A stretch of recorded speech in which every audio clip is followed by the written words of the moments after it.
She didn't even realize people were staring at her until the silence became uncomfortable.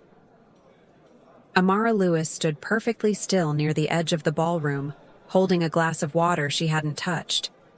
Her back was straight, her hands steady. But inside, her chest felt tight. She had never been inside a place like this before. Crystal chandeliers above her head, soft golden lights reflecting off marble floors, men in tailored suits, women in gowns that whispered wealth with every step. Amara didn't belong here, and she knew it. She wasn't a guest. She wasn't family. She wasn't important. She was staff.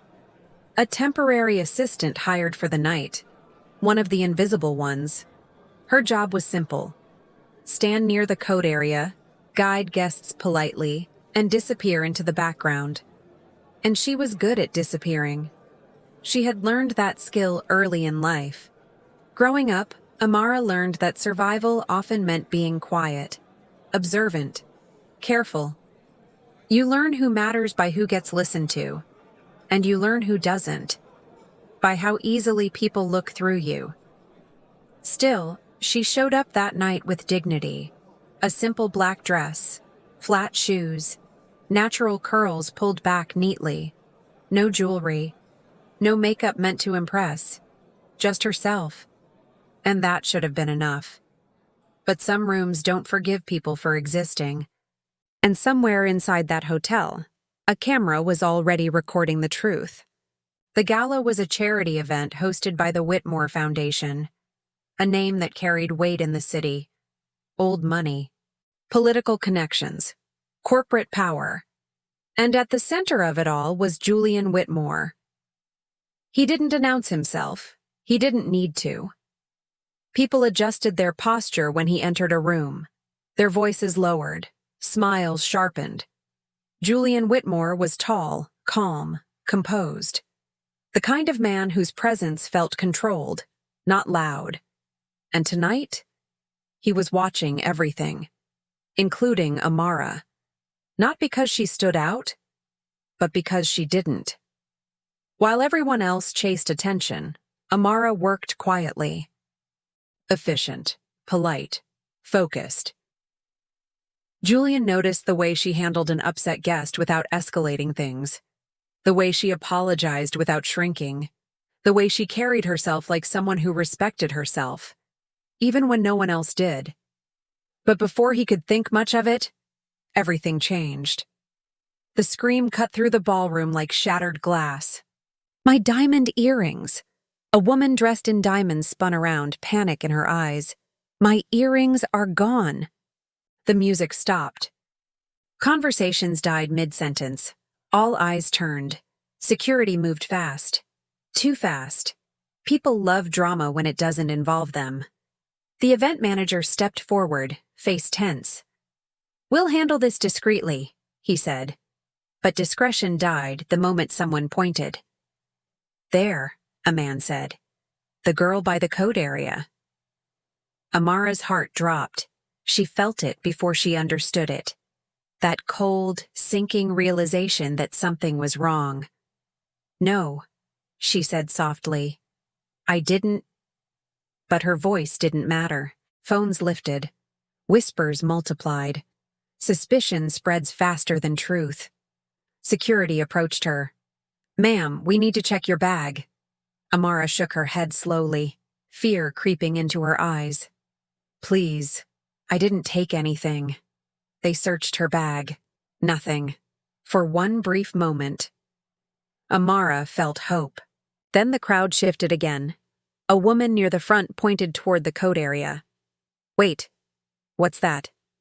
A guard stepped closer to the coat counter, then bent down beside a small bench near the racks, and pulled something up carefully between two fingers. A diamond earring, then another, a matching pair. Right beside her. The room reacted instantly. Gasps, murmurs, judgment. Amara's world tilted. "No," she whispered. "That's not, I didn't." But guilt had already been assigned, and guilt, once chosen, doesn't need evidence. A woman stepped forward then, elegant, Poised, controlled, Victoria Whitmore, Julian's stepmother. She placed a hand over her chest in mock shock. "Oh my," she said softly. "Is this really happening?" Then she turned to Amara. Her eyes were cold, sharp. "I trusted you," Victoria said. "Why would you embarrass us like this?" That sentence was a blade. Not loud, not dramatic, just precise. Amara looked at her, stunned. "I swear, I didn't do this." Victoria sighed, almost disappointed. Asking for forgiveness after stealing is not a good look. The event manager nodded. "Escort her out." Hands grabbed Amara's arm, not violently, but firmly, enough to tell her she had no power here. As she was pulled through the ballroom, people stared, some with curiosity, some with disgust, some with satisfaction. Outside, the doors closed behind her. The city air felt colder than before. By morning, the clip was everywhere.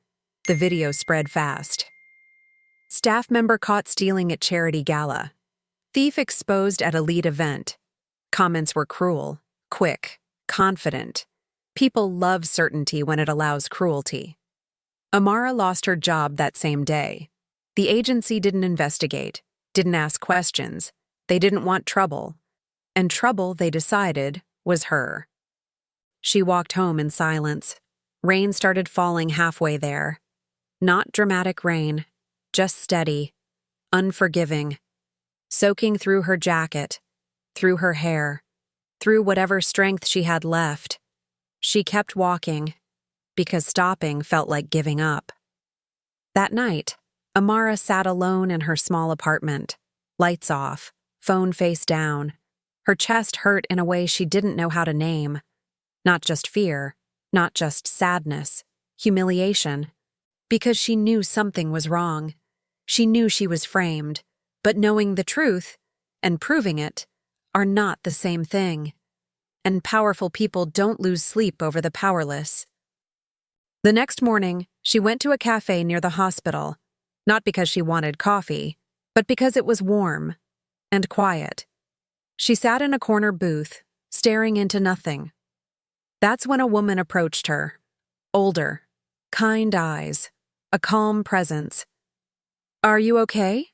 the woman asked gently. Amara hesitated, then shook her head. The woman sat anyway. "My name's Eleanor," she said. "I work security at the hospital." Something about that mattered. Security, trust. Amara told her everything. The gala, the accusation, the bracelet. Eleanor listened carefully. Then she said something that made Amara's heart stop. "That hotel has cameras everywhere." Amara looked up. They said there was no footage. Eleanor's expression hardened. "There's always footage," she said, "especially when someone important wants control." 2 days later, Julian Whitmore watched the footage himself. Not the viral clip, the real one. CCTV. He watched Victoria slip the earrings from her purse, watched her place it carefully, watched her signal the guard. Julian didn't blink. But something behind his eyes changed. That night, he made a decision. And once Julian Whitmore decided something, it was only a matter of time. The truth didn't come quietly. It came with proof. And when it arrived, it changed everything. Julian didn't confront Victoria that night. He didn't raise his voice. He didn't accuse her.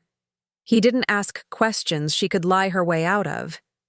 Instead, he let her feel safe. Because people reveal the most when they believe they're untouchable. For the next week, Julian watched quietly. Victoria continued attending events, smiling, accepting sympathy, talking about that unfortunate incident with rehearsed concern. She spoke about Amara like a lesson. "Some people don't know their place," she told a group of donors one afternoon. "And desperation makes people careless." Julian listened, and every word made his decision heavier. Not emotional, deliberate. Because justice isn't revenge. Justice is precision. Amara didn't know about the footage yet. She only knew that Eleanor had connected her with a lawyer who didn't talk much, but listened carefully. His name was Marcus Hale. Not flashy, not loud, just solid. He reviewed the viral clip, then the CCTV footage, and finally looked at Amara. "You were framed," he said simply, "and we can prove it." Her breath caught. Not relief, fear. "What happens if we lose?" she asked. Marcus didn't sugarcoat it. "Then nothing changes. But if we win, everything does." Amara sat back slowly. She had already lost everything. Her reputation, her income, her sense of safety. So she nodded. "Let's do it." The lawsuit didn't explode immediately. It simmered. A formal filing, evidence requests, subpoenas. Victoria laughed when she heard about it. "A desperate girl trying to save face," she said. But the laughter stopped the day the court ordered the hotel to release all CCTV footage to everyone involved, including the press. The footage leaked within hours, not edited, not cropped, clear, undeniable. Victoria placing the earrings, Victoria signaling the guard, Victoria stepping back into the crowd. The same crowd that had applauded her generosity now watched her betrayal in silence. The narrative flipped overnight. Headlines changed. Gala theft was a setup. Staff member framed by event host. CCTV exposes charity gala scandal. Amara's name was cleared in public, but justice wasn't finished yet. Victoria sat perfectly still in court. Elegant suit, neutral expression. She looked like someone who had practiced this moment. Amara sat behind Marcus, hands folded, back straight. Her heart pounded so loudly she thought others could hear it. The judge reviewed the footage, the payment records to the guard, the internal messages recovered from Victoria's phone. Each piece landed quietly. He didn't need theatrics. The truth spoke for itself. When the verdict came, it wasn't dramatic. It was devastating. Victoria Whitmore was found guilty of conspiracy, defamation, and obstruction. Her social standing collapsed in a sentence. Her name became a warning. Outside the courthouse, cameras waited. This time, they weren't pointed at Amara. They were pointed at the woman being escorted out. And for the first time, Victoria looked small. Julian found Amara afterward, not with flowers, not with grand gestures, just words. "I'm sorry," he said, not for what Victoria did, but for what he didn't stop sooner. Amara studied him carefully, then said something unexpected. "You didn't save me," she said calmly. "You helped the truth show up." Julian nodded. "That's all I wanted to do." Weeks passed. The city moved on. Amara didn't chase attention. She returned to work, slowly, rebuilt trust, quietly. One evening, Julian invited her to coffee. Not as a Whitmore, as a man. They talked about control, about power, about how easy it is to crush someone without consequences, and how rare it is when someone refuses to let that happen. Their relationship didn't start as romance. It started as respect, then trust, then something gentler, something earned. Months later, Amara walked past the same hotel, the same doors. This time, no cameras followed her, no whispers, just rain tapping softly against the pavement. She smiled, because injustice had pushed her out. But truth brought her back stronger. And if you're listening right now, remember this. In a world that rushes to judge, the truth doesn't shout. It waits. And when it arrives, it doesn't ask permission. If you believe justice always unfolds, you already know what to comment.